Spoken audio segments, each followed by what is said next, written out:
Continuamos en el programa La Noche. En nuestros estudios en la ciudad de Nueva York está Javier El Hague, director jurídico de Human Rights Foundation, organización que promueve y protege los derechos humanos a nivel global. En Miami está el director de NTN24.com, Jonathan Bilancieri, y nos acompaña también en nuestros estudios en Venezuela, Miguel Enrique Otero, quien es presidente del diario El Nacional. Con ellos vamos a estar en la segunda parte de este programa que hemos preparado el día de hoy. Javier El Hague, bienvenido al programa La Noche y quiero conocer su opinión frente a este tema que estamos analizando. ¿Qué está sucediendo en Venezuela? ¿Qué le pasa a Nicolás Maduro, que ha arremetido en los últimos días los ataques contra la prensa, en este caso contra la prensa internacional?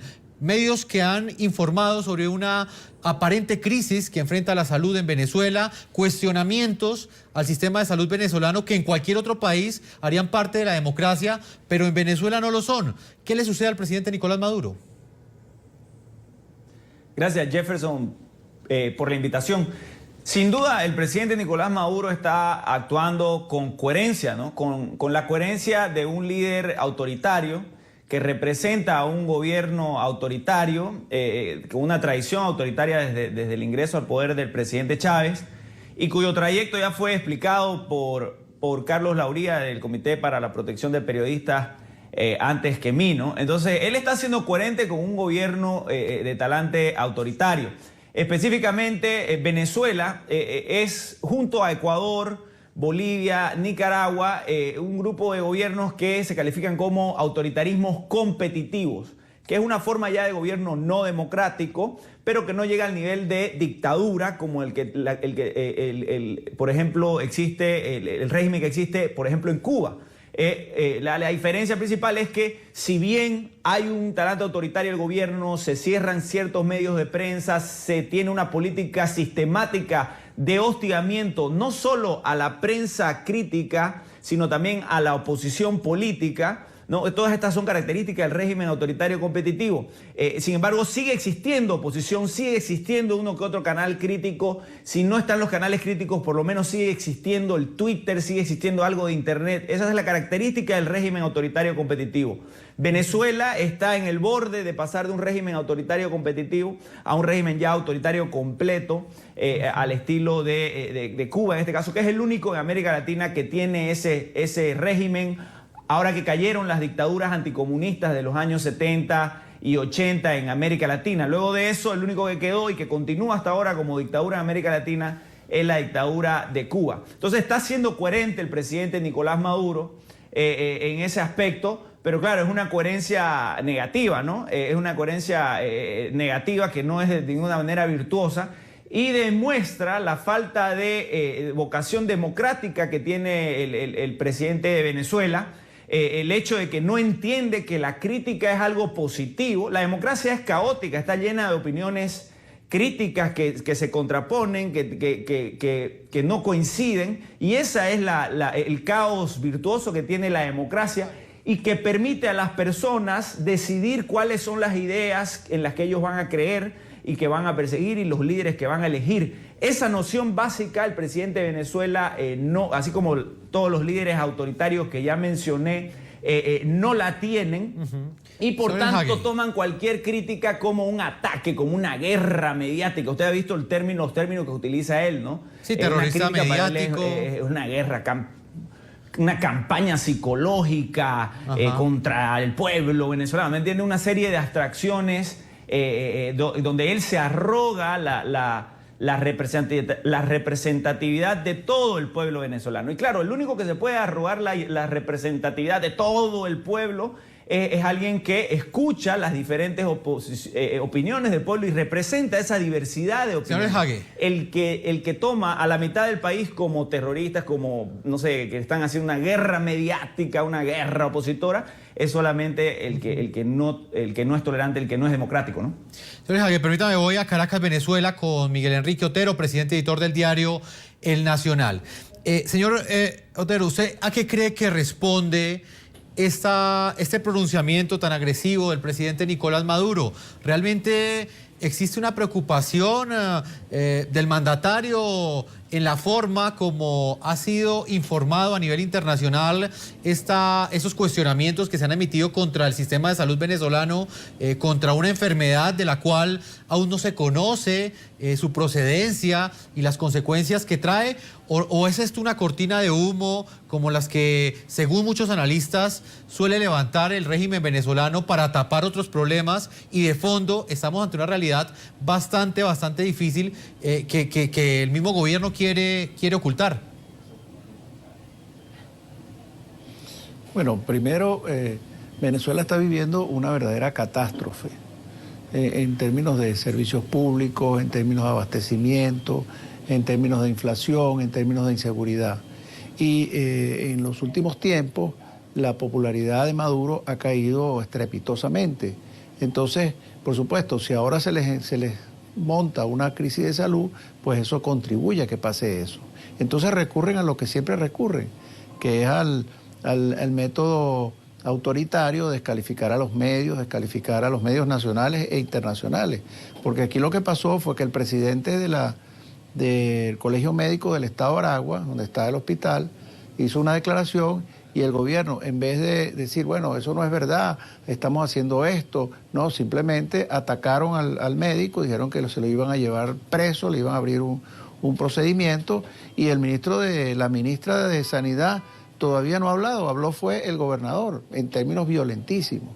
Y ahora, por supuesto, como hay una situación terrible en el área de salud, que pasa por el desabastecimiento de medicina, por el tema de la inseguridad entre los hospitales y por estas epidemias de dengue y un mosquito que yo no sé cómo se llama, que tiene un nombre rarísimo, que es una cosa masiva. Entonces el gobierno está muy preocupado porque esto se convierta en un elemento más adicional a la catástrofe que estamos viviendo los venezolanos en todos los órdenes de acción pública. Entonces, por supuesto, ellos han tomado estas amenazas, que no es la primera vez, nosotros estamos acostumbrados a que nos amenacen, ahora la toman contra los medios extranjeros, también a los medios extranjeros los han amenazado en otras oportunidades, pero en el fondo lo que están es muy asustados con lo que está pasando y recurren a lo que ellos siempre recurren, a la descalificación, la amenaza, la violencia, este tipo de cosas.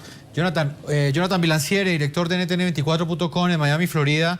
En su última respuesta, Jonathan, usted nos explicaba que la persecución contra la prensa crítica puede llegar a una nueva fase por parte del régimen venezolano. Me gustaría que ahondáramos un poquitico en eso. Usted me habla que ya entrarían quizás en una persecución directa a perfiles directos que serían bloqueados en Venezuela para que ciudadanos que cuestionan el régimen venezolano quizás no tengan la oportunidad de difundir sus ideas a través de las redes sociales. Es así, Jefferson. Las redes sociales y las plataformas digitales son la última frontera de la libertad de expresión en Venezuela. La gente, específicamente el comportamiento de los usuarios en Venezuela es atípico en la región. Los venezolanos consumen mucho más contenido a través de móviles y tienen tradicionalmente una alta penetración de dispositivos móviles o smartphones en el país. Eso lleva a que la gente esté constantemente informándose a través de las redes sociales, de los portales móviles y las aplicaciones móviles. Por lo tanto, esta última frontera necesariamente se vuelve un objetivo de un régimen que busca controlar todas las plataformas de comunicación y evitar que el libre cubrimiento de las noticias que no le favorecen o de las opiniones que son críticas a su gestión se pueda desenvolver con normalidad. A mí no me cabe la menor duda de que ese es el siguiente paso. Es importante entender algunos antecedentes. Ya hay una organización y hay una misión creada por la Revolución Bolivariana para organizar las redes sociales y tienen lo que denominan ellos la tropa. Estamos hablando de decenas de miles de usuarios controlados o de perfiles controlados por algunos centenares de usuarios que están bajo la nómina del Estado venezolano y que se dedican a mover matrices de opinión y también a reportar cuentas que sean de tinte opositor o de corte crítico para que las diferentes redes sociales las bloqueen o las eliminen de sus plataformas. Así que ya hay un antecedente. Adicionalmente, hay una especie de celebridades en redes sociales aupadas por el chavismo que se hacen llamar hackers éticos, que se dedican específicamente a hackear y a inhabilitar cuentas de personajes políticos o de periodistas críticos en Venezuela. Así que ya están dando los primeros pasos hacia esa última frontera que representan las redes sociales, y obviamente en el ámbito web y en el ámbito de las plataformas digitales ya han dado grandes pasos para controlarlos y censurarlos, como el caso del bloqueo de NTN y de RCN. Jonathan, rápidamente, porque se nos acaba el tiempo para despedirlo en Miami. En este momento en Venezuela, ¿hay una posibilidad para que vean NTN 24 a través de Internet, o sencillamente ya todo está bloqueado? No, ya afortunadamente el equipo de ntn24.com ha trabajado sin cesar desde que nos enteramos de este bloqueo para habilitar nuevas ventanas de distribución de nuestra señal, y ya nuestra señal de streaming se puede ver en Venezuela, y contamos con el apoyo de diferentes plataformas para prevenir que sea bloqueado. La única manera en este momento que tiene el gobierno bolivariano para bloquearnos sería ya inhabilitar el acceso a plataformas como Facebook, Twitter y YouTube.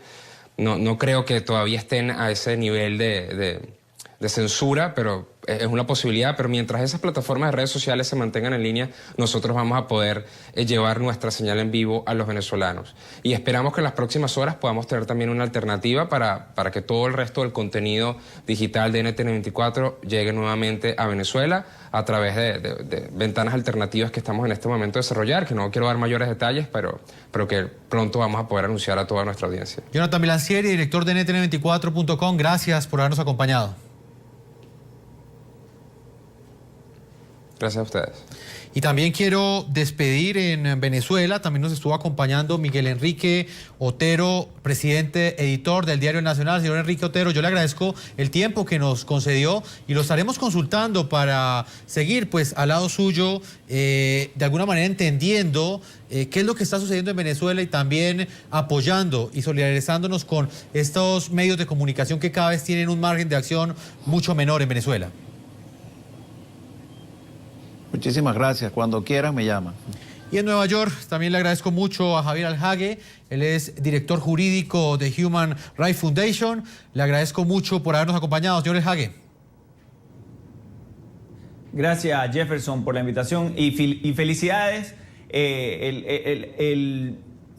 Las represalias del gobierno contra ustedes son una demostración de que el trabajo de información que hace NTN24 es un trabajo de verdaderamente requerido por la población venezolana. Verdaderamente ustedes están informando sobre cosas que los medios oficialistas no quieren informar, y eso debe ser un aspecto que los debe honrar a ustedes como canal internacional, y debe ser una estrellita en su historial como un canal independiente, crítico, con la finalidad de siempre criticar al poder, a los poderosos, y estar del lado de las personas más vulnerables, ¿no? Señor Javier, gracias por habernos acompañado. Nosotros vamos a una segunda pausa comerciales. Cuando regresemos estaremos revisando también cómo el humor político ha sufrido una censura frontal en Venezuela. Tenemos un informe preparado por uno de nuestros periodistas. Vamos a una segunda pausa y ya regresamos a la parte final de este programa de la noche.